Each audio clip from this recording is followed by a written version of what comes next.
Assalamualaikum warahmatullahi wabarakatuh. Di sini saya mau menjelaskan tentang keunggulan mazhab Ar-Rabah. Mengikuti selain mazhab Ar-Rabah bagi umat Islam saat ini hukumnya tidak boleh. Setidaknya ada beberapa alasan tentang ketidakbolehannya. Di antaranya adalah satu, pada saat ini tidak sanad yang bersambung-sambung yang dapat dipertanggungjawabkan kepada selain mazhab Ar-Rabah. Hal ini berbeda dengan mazhab Ar-Rabah.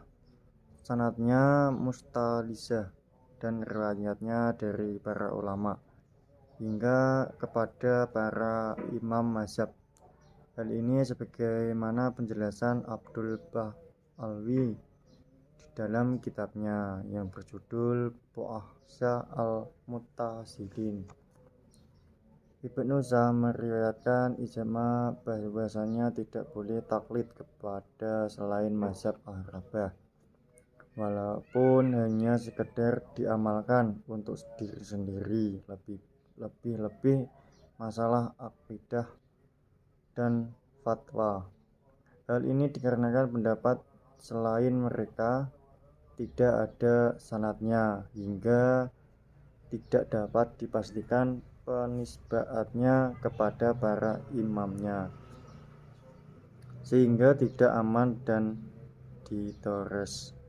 Contohnya seperti mazhab Saidiyah yang dinisbahkan kepada Imam Zaid bin Ali bin Al-Husain, cucu atau Rasulullah SAW. Walaupun beliau adalah imam dan tokoh besar dalam memberi petunjuk, akan tetapi para pengikutnya seringkali menisbahkan Imam Zaid orang yang kegampang.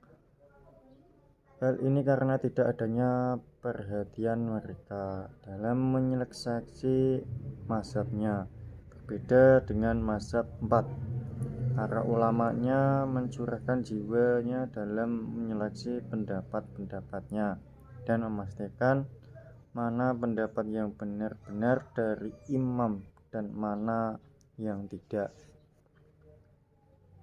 Hal ini menjadikan aman dari storis, bahkan pendapat yang kuat dan yang lemah pun dapat diketahui.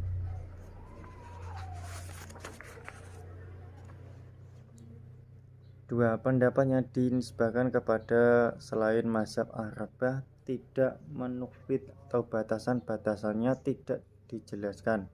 Artinya, tidak dapat diketahui apakah pendapat yang dinisbahkan kepada mereka adalah mutlak tanpa syarat atau kan harus disertai syarat,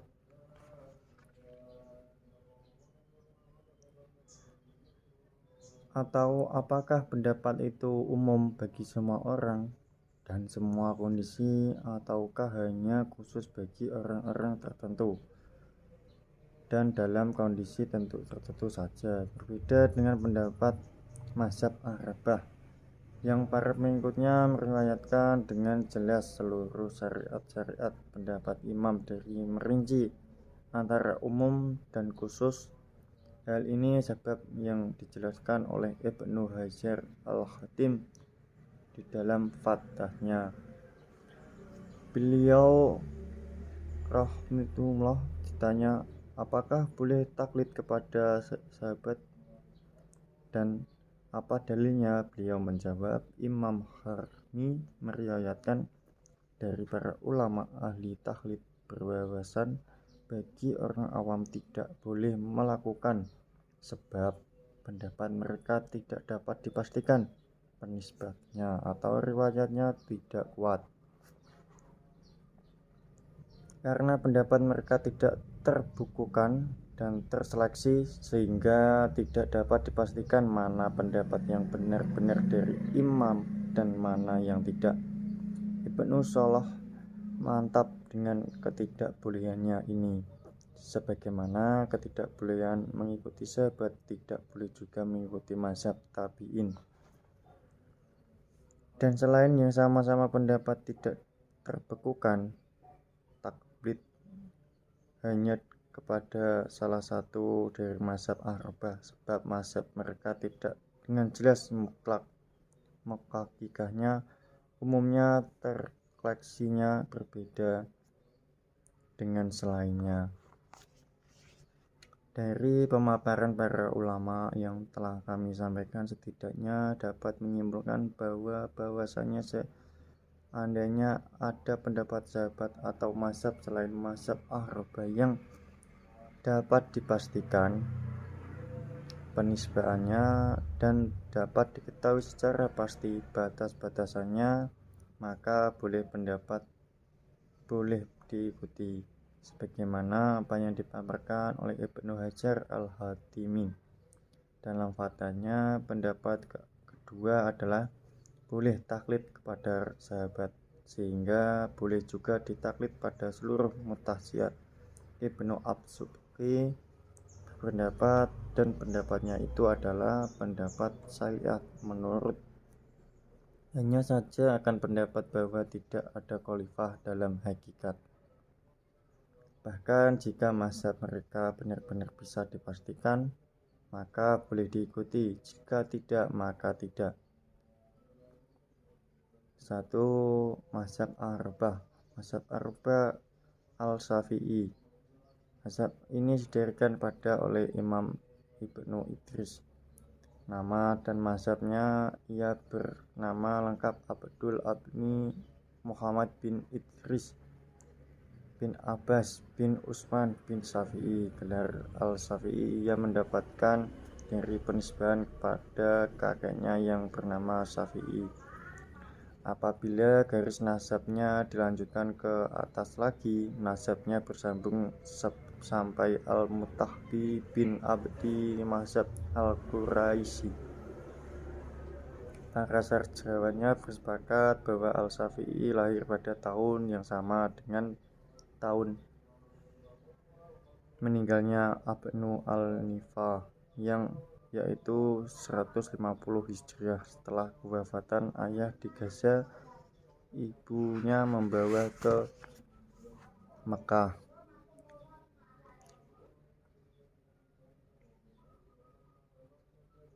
Yang kedua, mazhab al-Maliki. Mazhab ini didirikan oleh Malik bin Anas. Sumber hukumnya dari mazhab ini secara tiba-tiba adalah Alkitab, Al-Sunnah, Al-Ijma, Al-Qisah, dan amal penduduk Madinah.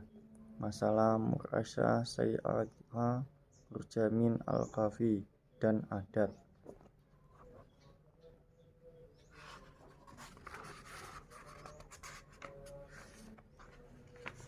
Yang ketiga, mazhab Hanafi. Mazhab ini didirikan oleh Ibnu al-Isa al-Muna. Sumber hukum dari mazhab ini adalah Alkitab, Al-Sunnah, syariah umat terdahulu, pendapat sahabat, ijma, kisah, istihad, dan masalah mursalah. Nama dan mazhabnya, nama lengkapnya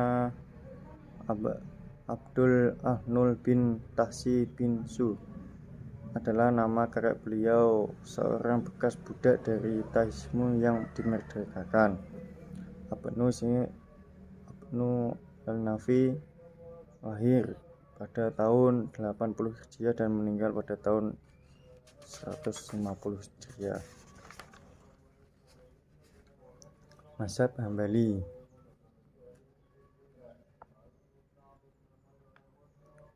Mazhab ini didirikan oleh Ahmad Hambali.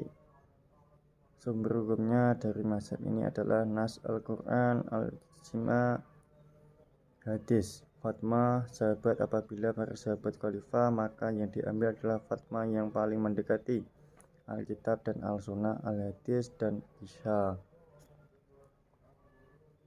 Riwayat perjalanan akademi.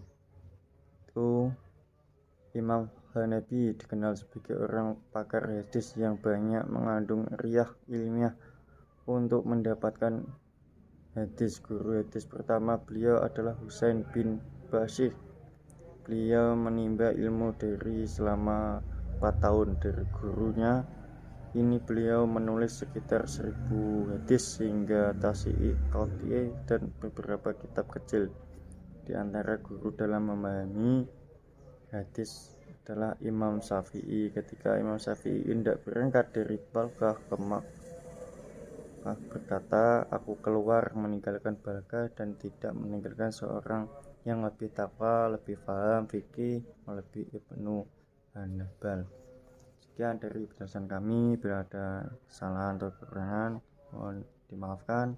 Assalamualaikum warahmatullahi wabarakatuh.